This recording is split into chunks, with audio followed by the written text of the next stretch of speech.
city of bloodsuckers.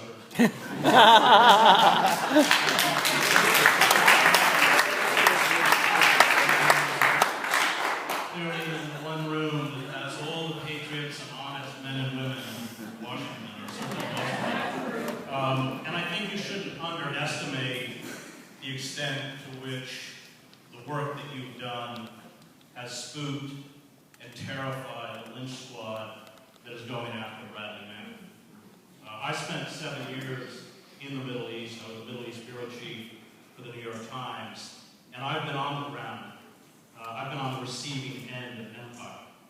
And in my mind, the only opinion that counts on Bradley Manning is the opinion of the victims, the mothers in Iraq, Afghanistan, Pakistan, Somalia, and Yemen who have lost children. Ask them what they think of Bradley Manning.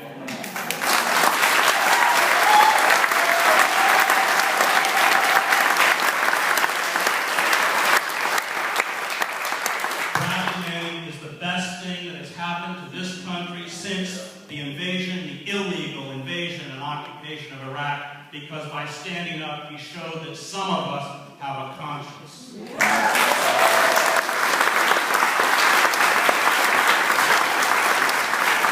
ability to stand up and name a crime, a war crime, as a crime, and then suffer the punishment that is being meted out for telling the truth. I don't think it's accidental that Cornell and I come out of the biblical tradition, both of us, because both the Hebrew Bible and the Christian Bible were written by persecuted communities who understood the cost of being righteous. And in Bradley Manning, both of us saw the life and the action of a righteous human being who took upon himself, in the Christian metaphor, the cross, who picked up the cross and accepted the sacrifice with such courage and dignity and poise and intelligence. And I, like many of you, were sitting in that room when Bradley read that impressive statement in which he explained this historic act of conscience. As a journalist, what frightens me, terrifies me about what's happening in this country is that all capacity to shine a light on the inner workings of power are being systematically shut down, and Manning is a part of this process. When you put the pieces of this puzzle together, we are rapidly closing all space and becoming a frightening species of corporate totalitarianism, the Stasi state, and I covered the Stasi state as a correspondent on steroids. Barack Obama's assault on civil liberties is far more egregious than the assault of his predecessor, George W. Bush.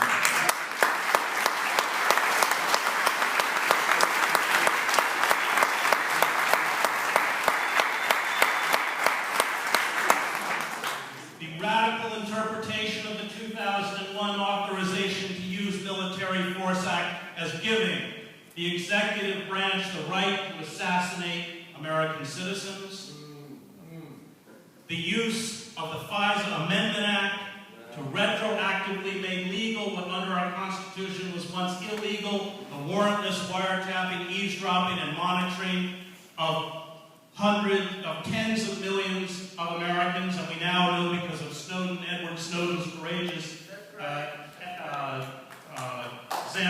release of evidence that it is virtually all of us being downloaded into the supercomputers in Utah. And why was the FISA Amendment Act retroactive? Because when the telecommunications companies handed our personal information over to the government, there were a series of challenges in the lower courts which they knew they would lose, and so their lobbyists showed up with suitcases full of money to give them retroactive immunity.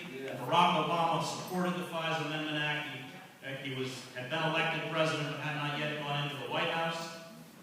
The use of the Espionage Act now with Snowden 7 times to shut down whistleblowers.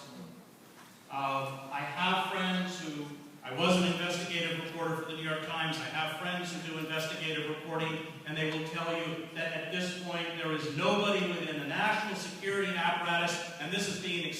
every government agency who will speak even on background because, of course, they're terrified of having this applied to them. The National Defense Authorization Act, Section 1021, which permits the U.S. government to carry out, in essence, extraordinary rendition on American streets to seize U.S. citizens who, in the language of that section, substantially support. That is not a legal term. That is not material support. Substantially support Al-Qaeda, the Taliban, or something called associated forces. Again, a nebulous phrase. Strip them of due process and hold them in military facilities until, in the language of this section, the end of hostilities, which in an age of permanent war is forever.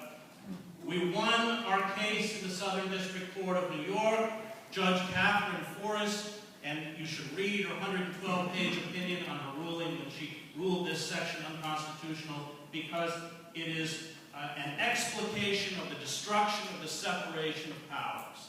She actually brings up the plight of the 110,000 Japanese Americans who were stripped of due process and interned during World War II in camps, and she says, in her opinion correctly, that in essence what this section of the NDAA does is allow the government to criminalize an entire group of people, which, let's be honest, is you and me, and the Occupy movement.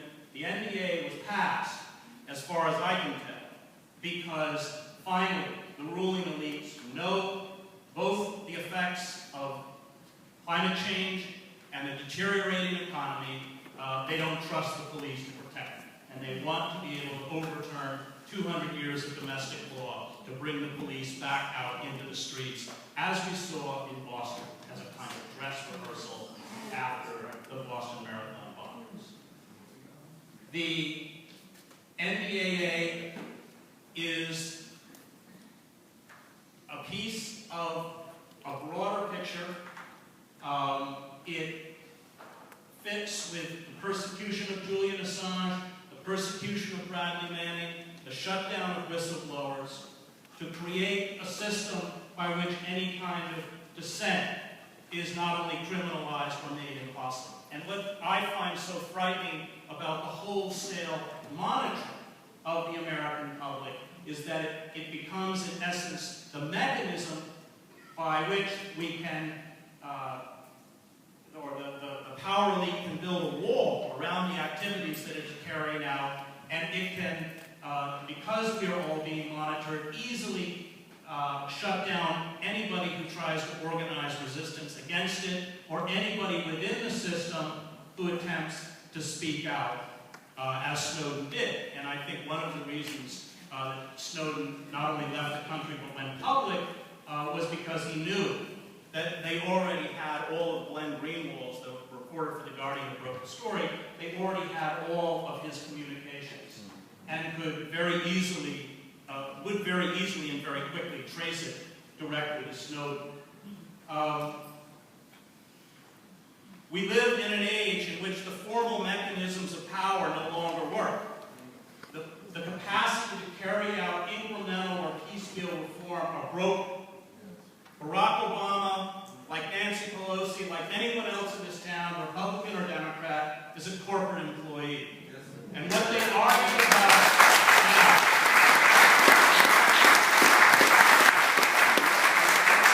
is what Freud calls the narcissism of minor difference. The fact is that there is complete continuity between this administration and the last administration, not only in the expansion of our imperial war, and let's not forget that preemptive war is illegal under international law. It is defined as a criminal war of aggression. We have no right as a country to debate the terms of the occupation of Iraq or Afghanistan.